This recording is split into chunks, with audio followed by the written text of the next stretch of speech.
शकुंतला ने अपने बेटे अजय की नई नई शादी की थी और शकुंतला अपनी बहू के आने के बाद बहुत खुश थी। शकुंतला की बहू का उसके ससुराल में पहला दिन था। तभी शकुंतला की पड़ोसन विमला शकुंतला की बहू को देखने आती है। अरे शकुंतला, कहाँ है तेरी बहू? मैं तो तेरी बहू की मुंह दिखा के ले आई थी, अपना सारा काम धंधा छोड़कर। अरे विमला, क्या बात है? रुक, अभी बुलाती हूँ बहू को। देख, मैं पहले ही बता देती हूँ, मैं बहू के लिए शगुन नहीं लाई हूँ। अरे कोई बात नहीं, तू तो अपनी है और अपनों से क्या ही शगुन लेना। शकुंतला के बुलाने पर शकुंतला की बहू सीमा हॉल में आती है और विमला के पैर छूती है। ये देख विमला को बड़ी खुशी होती है। अरे अरे बहू, बस बस, मैं कहने के लिए तेरी पड़ोसन हूँ। मेरा पूरा दिन तो तेरे घर पे ही आने जाने में निकल जाता है। हाँ बहू, ये विमला अपनी पड़ोसन कम और बहन ज्यादा है। शकुंतला, कुछ भी कह, तेरी बहू तो बहुत सुंदर है। बस जितनी सुंदर है उतनी ही संस्कारी और गुणी भी है तेरी बहू। हाँ, ये तो आने वाला समय बता पाएगा। बहू, जा तू अपने कमरे में। शकुंतला की बहू सुंदर और संस्कारी तो थी, लेकिन शकुंतला की बहू को एक बुरी आदत भी थी, जिससे अभी तक सीमा के ससुराल वाले बिल्कुल अनजान थे, और वो भी सीमा के मटन खाने की आदत। इधर सीमा की शादी को कई दिन बीत चुके थे। वो घर का शादी का खाना खाकर परेशान थी और एक रोज सुबह सीमा के पेट में बहुत तेज दर्द होता है। माँ जी, आज मेरे पेट में बहुत दर्द है, मुझसे तो कोई काम नहीं होगा। लेकिन बहू, अचानक तेरे पेट में दर्द? ऐसा क्या खा लिया तूने, या कोई और वजह है जिस वजह से तेरे पेट में दर्द हो रहा है? पता नहीं माँ जी क्यों दर्द है, लेकिन बहुत तेज दर्द है। आप उन्हें कहिए कि मुझे हॉस्पिटल लेकर चले। हाँ हाँ बहू, मैं अभी से कहती हूँ तुझे डॉक्टर के पास ले जाए। ना जाने किसकी बुरी नजर लग गई मेरी नई नवेली बहू को। अब शकुंतला अपने बेटे अजय से कहकर अपनी बहू को हॉस्पिटल भिजवाती है। अजय भी अपनी बाइक तेज चला रहा होता है। सीमा, तू मुझे पकड़ के बैठना, तुम्हें कुछ नहीं होगा, मैं हूँ ना। हम कुछ ही देर में हॉस्पिटल पहुँच जाएंगे। अरे नहीं जी, आप आराम से चलाइए बाइक, सब ठीक है। वो क्या है ना, मुझे कुछ नहीं हुआ है, बल्कि मुझे तो मेरी फेवरेट डिश मटन खानी है। इसकी वजह से मैंने ये सब ड्रामा किया। मुझे पता है माँ जी ये सब खाना पसंद नहीं करती है और ना ही घर में बनता है, तो हम बाहर तो खा ही सकते हैं ना। ये सुनते ही अजय अपने बाइक का ब्रेक लगा देता है और सीमा को घूरते हुए कहता है, तुम्हारा दिमाग तो ठीक है ना? अगर माँ को पता चला कि तुम मटन खाती हो तो वो हमारा तलाक मंजूर करेंगी, लेकिन वो तुम्हें अपने घर में रखने के लिए कभी राजी नहीं होंगी। लेकिन माँ को बताएगा कौन? आप देखिए, मैं मटन के बिना नहीं रह सकती हूँ। एक पल को मैं आपके बिना रहने की सोच भी सकती हूँ, लेकिन मटन तो मेरी फेवरेट है। इतना कहकर सीमा बाइक से उतर जाती है और मटन की दुकान की तरफ बढ़ती है। तभी अजय उसे बार बार रोक रहा होता है और सीमा नहीं मानती और मटन की दुकान में मटन खाने बैठ जाती है। लेकिन मटन खाते हुए जब अजय सीमा को देखता है तो उसकी उल्टियां ही नहीं रुक पाती। अरे तुम तो मर्द के नाम पर कलंक हो। बताओ, उल्टियां मुझे करनी चाहिए और कर आप रहे हो, वो भी मटन के पीस को देख के। मेरे बाप ने बिना ना जाने किससे शादी कर दी। अजय की उल्टियां करके हालत खराब हो रही थी, लेकिन सीमा जब तक अजय के पास नहीं जाती जब तक कि उसके प्लेट से मटन बिरयानी खत्म नहीं हो जाती है। सुनिए, आप ठीक तो हो ना? चलिए घर चलते हैं।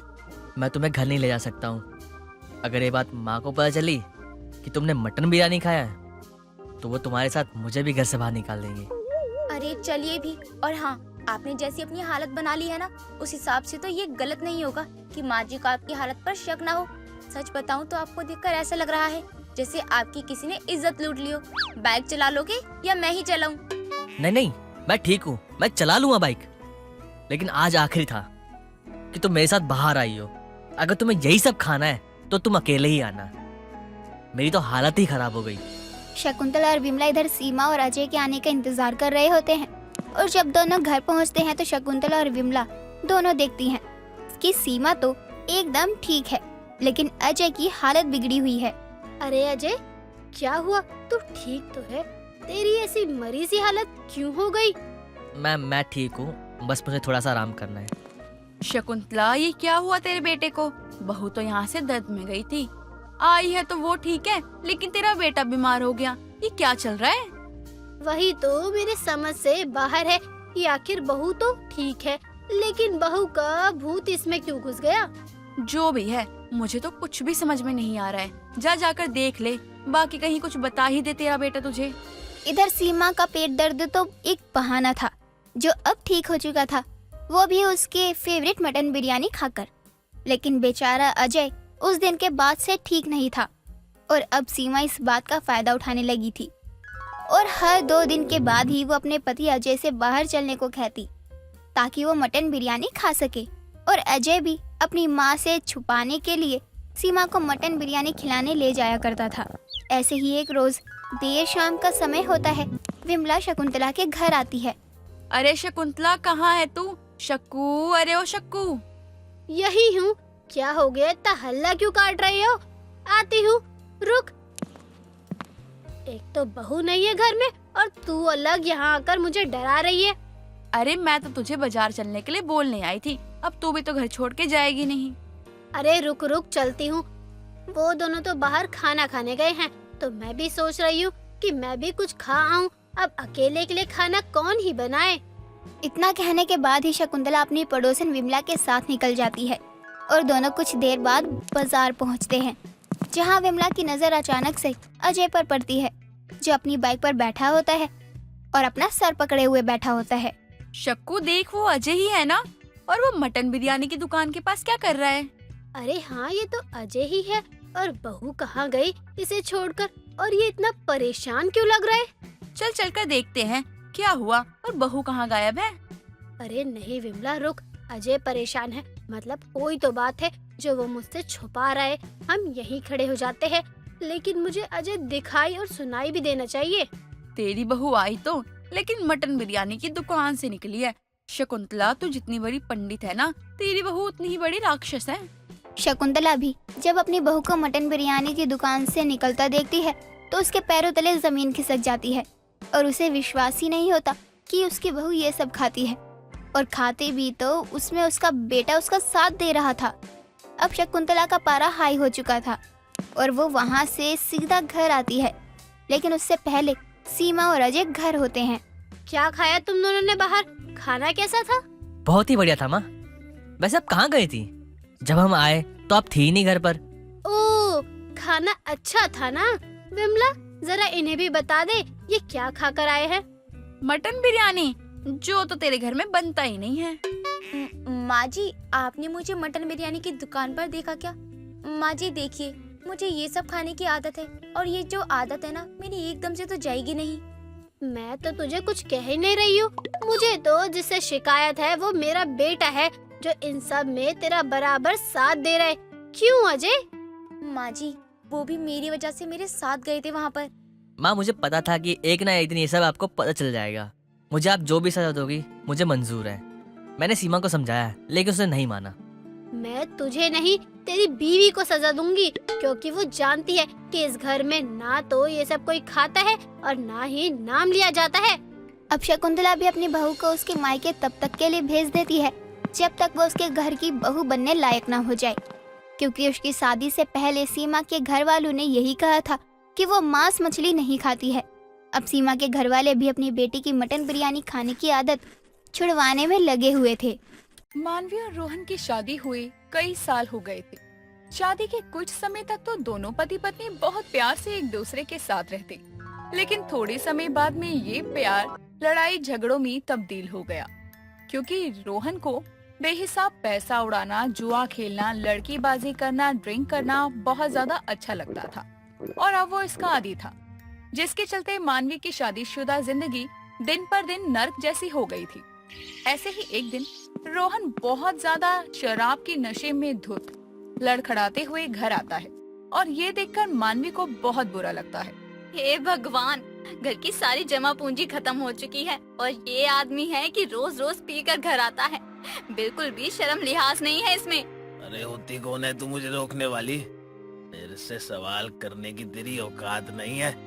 मेरा पैसा है, मैं कहीं भी उड़ाऊं। गंदी औरत। यही सब चलता रहा ना तो मैं यहाँ रुकने वाली नहीं हूँ। चली जाऊंगी और कभी दोबारा लौट कर नहीं आऊंगी, कह देती हूँ। अबे तेरे जैसी औरत मुझे धमकी देगी? देख आज मैं तेरी सारी अकड़ कैसे निकालता हूँ। इतना कहकर रोहन और बेरहमी से मानवी को पीटने लगता है। जिससे मानवी दर्द से करहाने लगती है। ऐसे ही वक्त गुजरता है। रोहन का मानवी पर अत्याचार ऐसे ही रोज बढ़ रहा था। इन सब से दुखी होकर मानवी अब फैसला कर चुकी थी कि वो रोहन को छोड़ देगी और वो रोहन को तलाक देकर उससे अलग भी हो जाती है और हमेशा के लिए उसकी जिंदगी से दूर चली जाती है।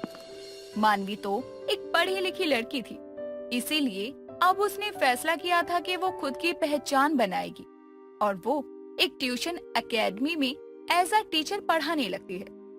एक दिन एक अनुराग नाम का लड़का आता है और उससे मिलता है। अनुराग उसे देखते ही उससे बोलता है, हेलो मानवी, आप यहाँ पे नई हो ना? हाँ, मैं ही हूँ हिंदी की टीचर। और आप? जी मैं मैथ्स पढ़ाता हूँ। बहुत अच्छी बात है। वैसे अगर आप बुरा ना मानो तो मैं आपसे कुछ पूछ सकता हूँ? हाँ हाँ, कहिए ना। आप हमेशा डरी हुई सहमी सहमी सी क्यों रहती हो? कोई बात है क्या? अगर है तो आप मुझे बता सकती हो। अनुराग ने ये पूछा था और मानवी उदास हो जाती है और अपनी जिंदगी के बीते हुए उन बुरे लम्हों के बारे में सोचने लगती है। उसकी आंखों से आंसू बहने लगते हैं और ये देखकर अनुराग हैरान था और वो पूछता है, ओह सॉरी, मुझे माफ कीजिएगा, मैंने आपका दिल दुखा दिया है। प्लीज आपका कुछ नहीं कहना है तो मत कहिए, पर रोइए मत। नहीं नहीं, आपकी कोई गलती नहीं है। मेरी तो जिंदगी ही ऐसी चल रही है कि रोने के अलावा मेरे पास और कुछ बचा ही नहीं है। मेरी तो जिंदगी ही बर्बाद हो गई है, इसमें आपकी कोई भी गलती नहीं। ओके ठीक है जी, पर आप रोइए मत। और हाँ, आपको कभी भी मेरी मदद की जरूरत पड़े तो आप मुझे बता सकती हो। मैं हमेशा आपके लिए खड़ा रहूंगा। जी थैंक्स। अभी मैं जा रही हूँ, बच्चे वेट कर रहे होंगे। इतना कहकर मानवी अपने आंसू पोंछकर चेहरे पर प्यारी सी मुस्कान लाती है और बच्चों को पढ़ाने के लिए क्लास में चली जाती है। दिन ऐसे ही गुजरने लगते हैं। अनुराग के दिल में अब मानवी को लेकर दिलचस्पी बढ़ती है। वो उसे पसंद करने लगा था। वो कभी पढ़ाई तो कभी और किसी तरीके से मानवी से बात करने का बहाना ढूंढ ही लिया करता। ऐसे ही वक्त गुजरता है और टीचर्स डे का दिन आता है। सभी टीचर्स अच्छे से रेडी होकर एकेडमी में आते हैं। मानवी ने एक बहुत प्यारी लाल रंग की साड़ी पहनी थी। उसे देखकर अनुराग का दिल जोरों से धड़कने लगता है और वो तुरंत उसके पास जाकर उससे बोलता है, ओहो मैडम जी, आज तो आप बहुत ही सुंदर लग रही हो। Thank you. वैसे आप भी ना एकदम मस्त लग रहे हैं। जी वो तो है, लेकिन आपसे ज्यादा सुंदर तो मैं लग नहीं सकता ना। ऐसे ही दोनों कुछ बातें करते रहते हैं। धीरे धीरे वक्त के साथ दोनों ही एक दूसरे को बहुत पसंद करने लगे थे। मानवी भी अपने पुराने समय के बुरे हादसे को भूलकर अब रोहन को भूल चुकी थी और अब वो अनुराग को पसंद करने लगी थी। उसने अनुराग को अपने अतीत के बारे में भी सब कुछ बता दिया था, जिस पर अनुराग उसे कहता है, अच्छा वाह, रोहन ने आपके साथ गलत किया और आपको छोड़ दिया। कहना क्या चाहते हैं? वो मेरा मतलब ये है कि अगर वो आपको छोड़ता नहीं तो आप मुझे कैसे मिलती? आज मेरे पास कैसे होती आप? कुछ भी बोलते हैं। मानवी जी, मैं आपसे बहुत प्यार करता हूँ और बहुत बहुत बहुत करता भी रहूंगा। मैं सब समझ गया हूँ कि आप उदास क्यों रहती हो और मैं आपकी इस उदासी को ना हमेशा के लिए ना मिटा दूंगा। और मैं वादा करता हूँ आपसे कि मैं आपको दुनिया की सारी खुशियाँ ला के दूंगा। अगर खुशियाँ लाने में थोड़ी सी भी कमी हो गई ना तो आप मुझे बोल सकती हो, डांट लेना लेकिन छोड़ के मत जाना। मैं आपको बहुत प्यार दूंगा और बाकी सब आप भूल जाओगी। क्या तुम सच कह रहे हो? तुम हमेशा मेरे साथ रहोगे? जीना छोड़ दूंगा लेकिन आपका साथ कभी नहीं छोड़ूंगा। मानवी बहुत ज्यादा भावुक हो जाती है और अनुराग उसे अपने गले से लगा लेता है। दूसरी तरफ रोहन की हालत अब बद से बदतर हो गई थी। ना उसके पास रहने को घर था, ना खाने को खाना। नौकरी भी छूट चुकी थी। वो मानवी को तलाशने लगता है क्योंकि अब उसे मानवी की याद आई थी जब उसके बुरे दिन थे। तो वहीं मानवी और अनुराग भी सभी के सामने अपने रिश्ते की सच्चाई रख देते हैं और फैसला कर लेते हैं कि जमाने से लड़कर अब वो सगाई करेंगे। जिसके बाद मानवी और अनुराग मिलकर सगाई की तैयारियां करने लगते हैं। रोहन को भी कैसे न कैसे अपने सूत्रों से पता चलता है कि मानवी कहाँ है और जैसे ही उसे अनुराग और मानवी के रिश्ते के बारे में पता चलता है, उसके जलन के मारे तन बदन में आग लग जाती है और वो बोलता है, भैया मेरी भीख मांगने की हालत हो गई है। मेरी लुगाई सगाई कर रही है, मैं भी देखता हूँ कैसे करती है ब्याह। अब रोहन ये फैसला कर लेता है कि उसकी जिंदगी बर्बाद हो गई है तो वो अपनी पत्नी का घर भी नहीं बसने देगा। और इस बात से बेखबर अनुराग और मानवी अपनी सगाई की तैयारियों में बहुत खुश थे। और आखिरकार वो दिन आता है जिसका मानवी को इंतजार था। और अनुराग और मानवी की सगाई का दिन अब आ चुका था।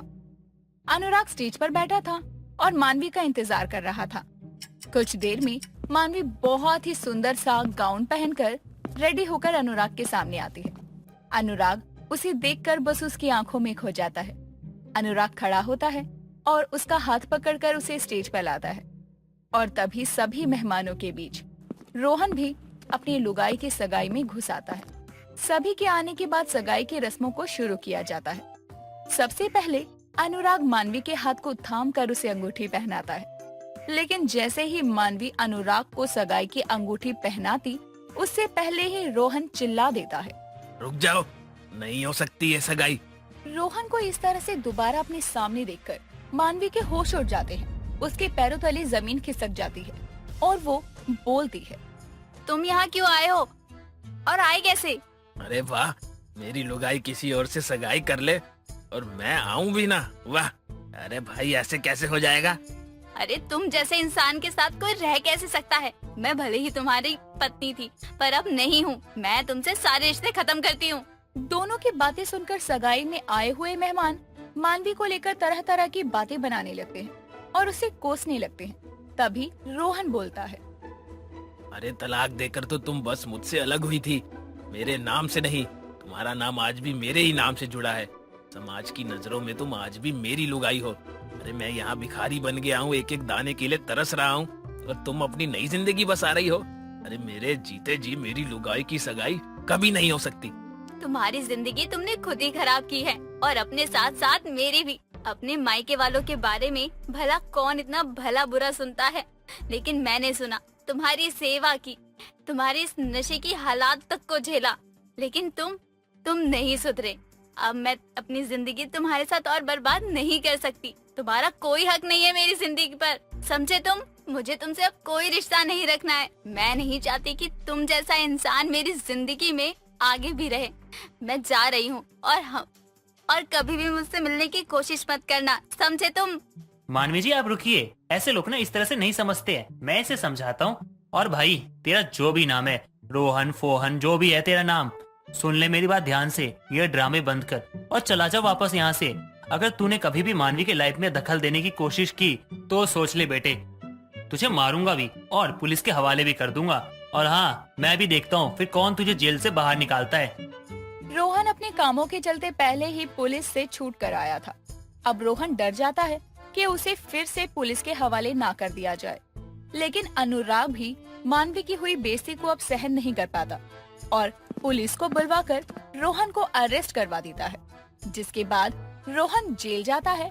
और अब अनुराग मानवी की जिंदगी में आता है और रोहन की लुगाई से सगाई कर लेता है।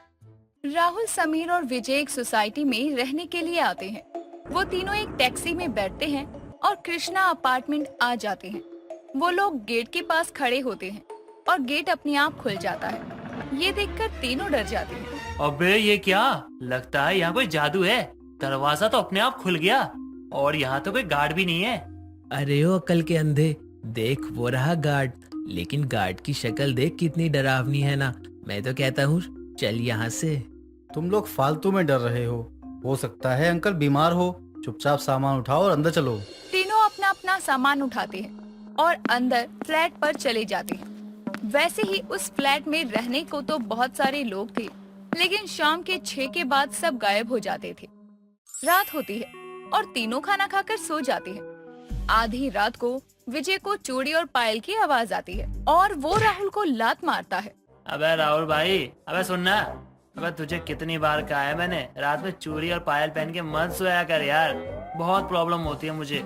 पर मेरे भाई, मैंने तो कुछ नहीं पहना है, मैं तो तेरे बगल में सो रहा हूँ ना।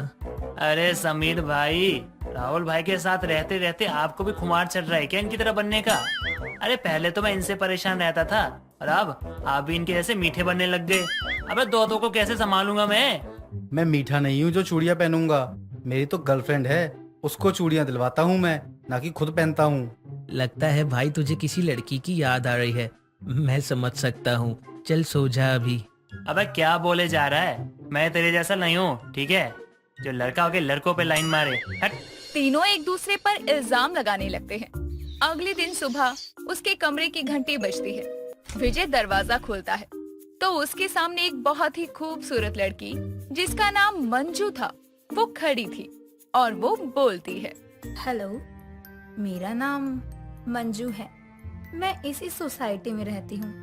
कल मैंने आप लोगों को देखा तो सोचा एक पड़ोसन होने के नाते आप लोगों से जान पहचान बना ली जाए। हाँ हाँ, आप बाहर क्यों खड़ी हो, अंदर आइए ना प्लीज, आइए आइए आइए। वैसे एक बात कहूँ, आप बहुत सुंदर है। Oh thank you. वैसे मैंने आपको आपके दोस्तों के साथ देखा था, लेकिन लगता है वो यहाँ से चले गए। अरे नहीं नहीं, वो लोग तो अभी तक सो रहे हैं। उन लोगों को आदत है देर तक सोने की, लेकिन मैं तो बहुत ही ऊंचे खानदान का संस्कारी लड़का हूँ। मुझे तो सुबह जल्दी उठ के मंदिर जाके पूजा पाठ करना बहुत ही पसंद है। और मैं दुनिया का सबसे अच्छा इंसान हूँ। अगर आप ना चिराग लेके ढूंढोगी ना तो भी आपको मुझ जैसा कोई भी इंसान नहीं मिलेगा। विजय और मंजू बातें कर ही रहे थे कि तभी समीर और राहुल भी वहाँ आ जाते हैं। उनको देखकर समीर कहता है, अबे इतनी सुंदर काम वाली बाई बिल्कुल माल है भाई। इसके आगे तो मेरी गर्लफ्रेंड भी फेल है। कहाँ से आई हो आप? अबे चुप कर, ये कोई काम वाली बाई नहीं है, ये तुम लोगों की भाभी है। अरे मेरा मतलब है ये हमारी पड़ोसन है। हाँ, ये तो तेरी भाभी हुई फिर तो। अच्छा, मैं चलती हूँ। अब तो हम पड़ोसी हैं, आना जाना तो लगा ही रहेगा। मंजू इतना बोलकर चली जाती है। उसके जाने के बाद विजय समीर को बोलता है, भाई देख, इसको पहले मैंने देखा है तो ये तुम लोगों की भाभी है। नहीं, इसको छोड़ देते हैं। समीर तू ध्यान से सुन ले मेरी बात, ये तेरी भाभी है। अबे जा, भाभी होगी तेरी, मेरी तो होने वाली बीवी है। और बाय द वे, तू करता ही क्या है जो लड़कियां तुझसे पटेंगी? लड़की पटाने के लिए जिगरा होना चाहिए, जिगरा। अबे तुम दोनों उसके लिए लड़ रहे हो, मुझे तो वो बिल्कुल पसंद नहीं है। उसमें ना तो मेरी जैसी बात है और ना ही अदा। बैड चॉइस है तुम दोनों की। ओए मीठे, तू रहने दे। तू जैसे लड़कों को ना लड़के ही पसंद आते हैं, ना कि लड़कियां। और अच्छा है ना तेरी जैसी अदा नहीं उसमें, वरना वो मंजू नहीं मोहन होती।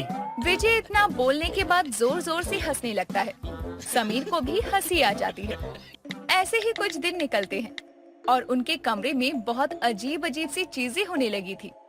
कभी घर में बर्तन गिरने की आवाजें आती तो कभी रोने की आवाजें। ऐसे ही एक दिन उनके रूम में काम करने के लिए गंगूबाई आती है और सारी बात करके काम करने लगती है। ऐसे ही एक दिन विजय गेट पर खड़े होकर मुस्कुरा रहा था। ये सब गंगूबाई देख लेती है और अपने मन में कहती है, लगता है इसने आज सुबह सुबह चढ़ा ली है, तभी खुद में ही हंसे जा रहा है। एक मीठा है तो एक पागल। गंगूबाई खुद से बोलकर वहाँ झाड़ू लगाने लगती है। गंगूबाई को देखकर विजय बोलता है, गंगूबाई, ओ गंगूबाई कैसी हो? अरे बड़ी सही लग रही हो। सुनो ना, वो सामने लड़की देख रही हो? हैं? क्या लगती है यार, बहुत सुंदर है। उसका नाम ना मंजू है। एक काम करो ना, मेरे लिए उससे बात करो प्लीज। हो साहब, मैं तुम्हारे लिए बात तो करूंगी, लेकिन मुझे जानवरों की भाषा नहीं आती है, इसलिए आप किसी और से बोल दो। लगता है ना तुम्हें सुंदर लड़कियां अच्छी नहीं लगती है, इसलिए उस खूबसूरत सी बला को जानवर कह रही हो तुम। कल से हमारे घर में काम करने के लिए मत आ जाना गलती से भी, क्योंकि हमारे घर में ना भूत रहती है।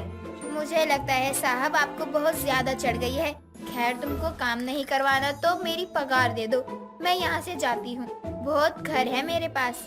गंगूबाई के इतना बोलते ही दोनों में बहस होने लगती है। विजय उसको पगार देकर भगा देता है। रात को सब खाना खाकर सोने जाते हैं। राहुल जगा होता है और बाहर कॉरिडोर में घूम रहा होता है। तभी उसको मंजू नाचते हुए दिखती है। मंजू को देखकर राहुल डर जाता है और जल्दी से गेट बंद करके सो जाता है और अगली सुबह उठकर बोलता है, तुम दोनों जो उस मंजू के पीछे हो ना, मेरा कहा मानो तो उसका पीछा छोड़ दो। कल रात को मैंने उसको नाचते हुए देखा था।